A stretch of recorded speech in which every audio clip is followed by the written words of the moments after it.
नमस्कार, प्रणाम। आप देख रहे हैं चौकस भारत और मैं हूं आपके साथ आपका दोस्त विवेक। मामला तुल पकड़ रहा है जो टुनटुन यादव का है। टुनटुन यादव ने लाइव आकर के बहुत सारी बातें कही थी। एक वीडियो भी आप लोगों के लिए मैंने डाला था। उसमें उन्होंने बर्थडे से रिलेटेड बहुत सारी बातें कही थी जिसके लिए वो पैसा लेते हैं। हर चीज़ का विवाद एक अलग तरीके से शुरू होता है, लेकिन इस वक्त हम आरा में मौजूद हैं और दीपांजलि जी हमारे साथ है। इनको भी टुनटुन जी से बहुत ज़्यादा दिक्कत है। टुनटुन जी इसलिए क्योंकि सम्मान देना मेरा काम है। उसके बाद आगे बात करेंगे। दीपांजलि जी, सबसे पहले तो स्वागत है आपका। बहुत-बहुत धन्यवाद और चौकस भारत के जो जितने भी दर्शक हैं सभी को मेरा प्रणाम है। अच्छा, मामला क्या है कि आप लाइव आती हैं, फिर वो लाइव आते हैं, पैसे का मामला, गाना चोरी का मामला। दरअसल मामला क्या है टुनटुन जी और आपका?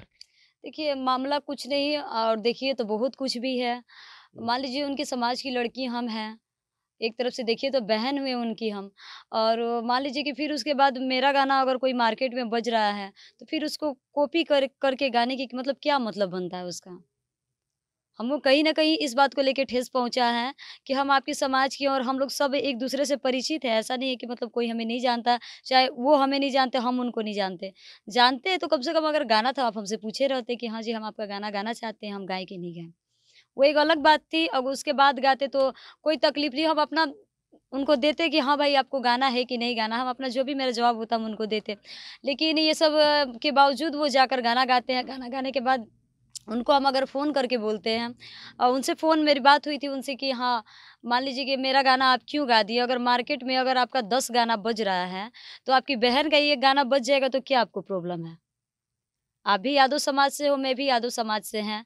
तो मान लीजिए कि हमारा ये गाना बजता है तो आपको क्या दिक्कत है? एक तो मैं लोकगीत गाती नहीं, अगर गा रही हूँ तो मेरा कुछ बज रहा है तो आपको कहाँ से प्रॉब्लम क्रिएट हो रहा है?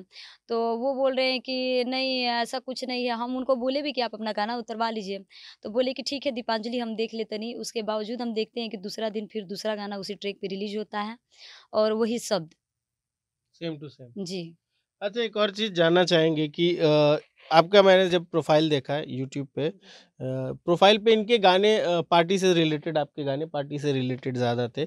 आरजेडी से रिलेटेड ज़्यादा गाना थे और इन दिनों भोजपुरी इंडस्ट्री में भी जातिवाद का बढ़ावा बहुत ज़्यादा हो गया। हम यादव तो यादव के लिए गाना गाएँगे, हम राजपूत तो राजपूत के लिए गाना गाएँगे, हम पंडित तो पंडित के लिए गाएँगे। तो दीपांजलि जी से एक राय जानना चाहेंगे कि क्या जातिवाद कलाकार ख़त्म नहीं कर सकते? क्योंकि कलाकार किसी जाति का नहीं होता है। लेकिन आप या टुनटुन जी हो या कोई भी हो, तमाम गायक जितने भी हैं, सब लोग जातिवाद पे गाना गाते हैं। तो क्या जातिवाद को पीछे करके एक कलाकार एक गाने श्रोताओं के लिए नहीं गा सकता है क्या? बिल्कुल, क्यों नहीं गा सकता है? बहुत सारे कलाकार हैं जो गा रहे हैं। सब कोई मतलब टुनटुन यादव चाहे सब कोई और भी जितने लोग हैं वो थोड़ी ना बन गए कि हम सिर्फ़ जाति के लिए ही गाएँगे। बहुत सारे कलाकार हैं जो जाति को छोड़ के भी गाना गाते हैं। लेकिन कहीं न कहीं ये भी बात सही है अगर आप जाति पर गा रहे हैं, तो हुँ। गाइए अपने जाति का मान-सम्मान बढ़ाइए, ना कि उसका घटाइए। और मान लीजिए कि अपना जाति का प्रशंसा कीजिए आप। प्रशंसा कीजिए ताकि जो भी आगे वाले जो भी जाति है, दूसरे जाति के लोग उनको ठेस ना पहुँचे कि हमें कहीं नीचा दिखाया जा रहा है। अच्छा, एक और चीज़ जानना चाहेंगे जो इन दिनों वीडियो उनका वायरल हो रहा है, जो लाइव आए थे, बर्थडे को लेकर के पैसे का मामला या जी। कोई भी प्रोग्राम करेंगे, उन्होंने कहा कि किसी का बर्थडे भी होता है या किसी भी चीज़ के लिए मैं अगर किसी भी तरह से अगर पब्लिक डोमेन में मैं आता हूँ, तो उसके लिए मैं पैसा लूँगा। तो ये कहाँ तक सही है?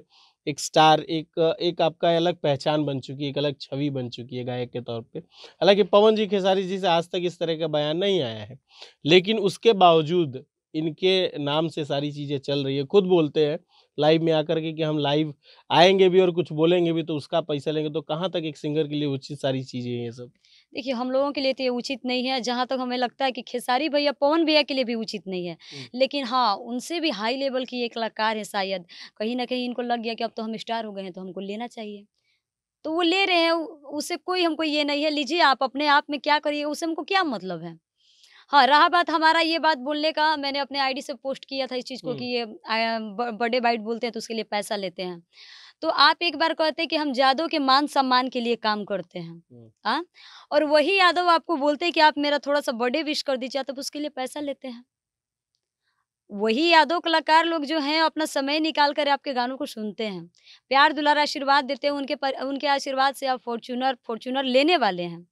और अभी एक्सयूवी गाड़ी लिए, शायद स्कॉर्पियो भी शायद वो लिए थे। हुँ। अब लिए थे कि नहीं ये नहीं, बाकी हम देखे थे उनका फ़ोटो आया था। तो बर्थडे तो के कहीं पैसे न से ले कहीं रहे हैं क्या? तो अब देखिए, अब तो हम माने क्या, अब पर हमें ऐसा लगता है कि फ़ॉर्च्यूनर लेंगे तो थोड़ा-सा पैसा का कमी पड़ जाएगा अब तो। अच्छा, तो अब ऐसा हो सकता है कि कमी पड़ सकता है, क्योंकि सब लोग तो अंधे नहीं ना हैं, तो सब लोग कहीं अंधे नहीं तो हैं। कहीं फॉर्च्यूनर लेने के लिए तो नहीं दोबारा शुरू कर दिया कि बर्थडे के लिए पैसा दीजिए, हर चीज़ के लिए पैसा तभी फॉर्च्यूनर आएगी? ये भी बिल्कुल सही है, जो आदमी लाइव में बोल सकता है कि हाँ भाई स्टार है तो हम लेंगे ही।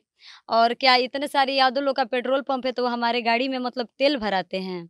अब तो यादव लोग के उनका गाना भी सुने और उनके गाड़ी में तेल भी भरवाएँ, उनके गाड़ी को धक्का भी दें वो लोग। अब यही यादव का काम बच गया है। अच्छा, जब आपका गाना चोरी हुआ था, गाना चोरी का मामला, जैसे आपका कॉपीराइट है गाने पे, जी। पूरी तरह से सब कुछ है, पेटेंट है गाना, तो आपने फिर एफआईआर क्यों नहीं किया या उस गाने पे एक्शन किसी तरह का क्यों नहीं लिया? कि जब गाना उन्होंने उठा लिया, सारा कॉपीराइट आपका है, यूट्यूब की पॉलिसी की बात करते हैं, तो यूट्यूब पॉलिसी से सीधा उनका गाना हट सकता है। शब्दों का खेल है, उस पे एफआईआर भी हो सकता है। तो आपने कोई लीगल एक्शन लिया है कि नहीं लिया अभी तक? नहीं देखिए, एफआईआर का जहाँ तक बात है तो मैं एफआईआर अभी भी नहीं करूँगी। हुँ। मान लीजिए एफआईआर करके मुझे क्या फ़ायदा होगा? आप जानते हैं, जब यहाँ तक हम देख रहे हैं कि पैसा वाला जो पार्टी है, आदमी उसी के पक्ष में हो जा रहे हैं, तो हो सकता है वो भी उनके पक्ष में हो जाएँ। मतलब तो कानून व्यवस्था पे जी, आपको भरोसा बिल्कुल नहीं है? हाँ, इस पे तो हमें भरोसा ही नहीं है और अभी की सरकार में तो बिल्कुल हमें भरोसा नहीं रहता है ये सब चीज़ पे। बिल्कुल भरोसा नहीं है और थाने तक तो मैं जाना नहीं चाहती हूँ इस चीज़ को हुँ। लेकर। और वो भी हमारे समाज के, हम भी हमारे उसी समाज के हैं। और रहा बात तो मतलब एक्शन लेने का, तो देखिए स्ट्राइक का बात हुआ था कि आप उनके गाने को स्ट्राइक मारिए, मैंने हुँ। रखा था डिजिटल वाले के सामने। तो वो बोल रहे हैं कि नहीं, उनके गाने को स्ट्राइक नहीं मार पाएँगे क्योंकि क्या नाम है, मार्केट में सब मतलब ये सब तो चल रहा है। तो मतलब जब मेरा गाना कोई कॉपी करके गाता है या कोई भी यादव का गाना उठा के कोई गा देता है, तो क्या ये मतलब ये नियम सिर्फ़ हम लोगों पर लागू होता है? वही अंकुश राजा गाना गाते हैं, उनका गाना कॉपी करके वो गा देते हैं, तो उसपे स्ट्राइक लग जाता है। ये तो डिजिटल वाले की गलती है ना ना आपके? तो ये बोलेंगे ना, सही बात है, ये बोलेंगे हम। डिजिटल वाले से बोले तो डिजिटल वाले हमें बोल रहे हैं ना कि आप अपना आईडी पासवर्ड भेजिए, हम उन पे स्ट्राइक मारते हैं, लेकिन आपके भी सारे गाने पे स्ट्राइक मारेंगे। हम बोले कि हमारे गाने पे सारे स्ट्राइक आप क्यों मारिएगा? तो नहीं, जो कॉपी रहेगा उस पे हम स्ट्राइक मारेंगे। हम बोले कि आप उठाइए, टुनटुन यादव से जितना मिलेगा मेरा गाना, मेरा स्ट्राइक मारिए आप। हुँ। टुनटुन यादव का अगर हम गाना कॉपी किए होंगे तो आप उतने गानों को मेरा स्ट्राइक मार दीजिए। मतलब उनके गाने ना हटा के आपको उल्टा धमकी दिया हाँ, जा रहा है नहीं कि ये आपके चीज़ गानों हमको पे बोले स्ट्राइक। हैं। तो हमें बहुत मतलब कहीं न कहीं हमें हुँ। डर भी लगा कि मान लीजिए एक गानों को लेके मेरे चैनल को भी क्षति पहुँच सकता है। हुँ। हम उनसे ये भी बोले कि ठीक है, हम आईडी पासवर्ड आपको दे रहे हैं, आप स्ट्राइक मारिए और जितना गाना उनसे मेरा कॉपी अगर किया हुआ होगा तो आप उस पे मारिए, लेकिन मेरे चैनल को कोई क्षति नहीं पहुँचना चाहिए। तो उसका भी ये मतलब रिस्क नहीं लेना चाह रहे, कह रहे नहीं ये रिस्क हम नहीं लेंगे, क्यों नहीं आप लीजिएगा? डिजिटल कौन करता है आपका? विकी यादव जी करते हैं। अच्छा। विकी यादव जी तो हालाँकि मुलाकात हुई थी लखनऊ में। एक बार फिर मिलने की कोशिश करेंगे और बात करने की। एक और चीज़ जानना चाहूँगा, जो कलाकार हैं, जो सही में गाना गाते हैं, बढ़िया गाना गाते हैं, जो टैलेंटेड हैं, बहुत पीछे रह जाते हैं। लेकिन आप यादव समाज से हैं, खेसारी जी यादव समाज से नहीं, हैं। जानते हैं बात क्या होता है? 1 हुँ। मिनट हम बोलना चाहेंगे कि विकी यादव जी जो है ना, वो हमें बोले थे, जब मैं बोली मतलब उनके पास इन्फॉर्मेशन मैं दे दी कि हाँ भई, हमको इस गाने से तकलीफ़ है, आप उनको स्ट्राइक मारिए या प्राइवेट कीजिए उनके गाना को। तो वो कह रहे हैं कि एक काम आप कीजिए कि मान लीजिए कि आपको आपको उनको सहमति अपना जता देना चाहिए कि आपके गाने से उनको आपको प्रॉब्लम है, वो हुँ। गाए हैं तो। ठीक है?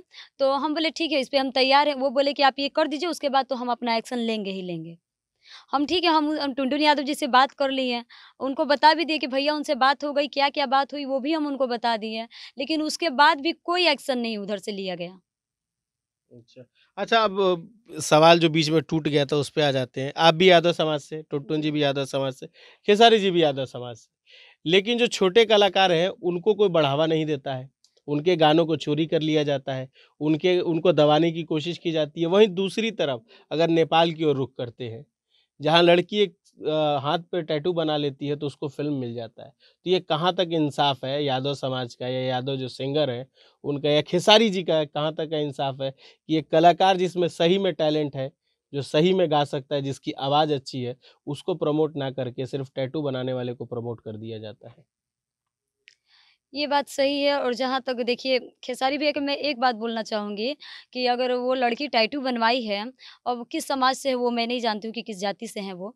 लेकिन हाँ, उसके लिए मतलब कुछ की तो उसको आगे बढ़ा रहे हैं, ठीक है? उसको प्रमोट कर रहे हैं, अच्छी बात है। लेकिन मैं दर्शक से भी ये चीज़ पूछना चाहूँगी जहाँ तक आप बोले कि छोटे कलाकार को माने उभरने का मौका, तो बिल्कुल छोटे कलाकार कैसे उभरेंगे? जहाँ भी आप देखिए मार्केट में तो आज लोग कहते हैं ना कि पवन खेसारी, टुनटुन या शिल्पी जो भी हैं तो इनके बाद कोई कलाकार नहीं है अच्छा गाने वाला। टुनटुन आप जी का तो उतना नाम नहीं है। नहीं आता है, हम समझ रहे हैं, हाँ। लेकिन अब आ रहा है कहीं-कहीं। मान लीजिए कि आप समझ ही रहे हैं कि जिसके पास ज़्यादा माल माल वाला पार्टी रहता है ना, तो उसकी हुँ। भी मीडिया भी उन्हीं की हो जा रही है। जो भी थोड़ा-सा मैटर हो तो आदमी पहुँचने लग रहा है। सब कोई सबके सवाल मतलब जवाब उठाने वाला नहीं है, सवाल उठाने वाला। और रहा बात ये कि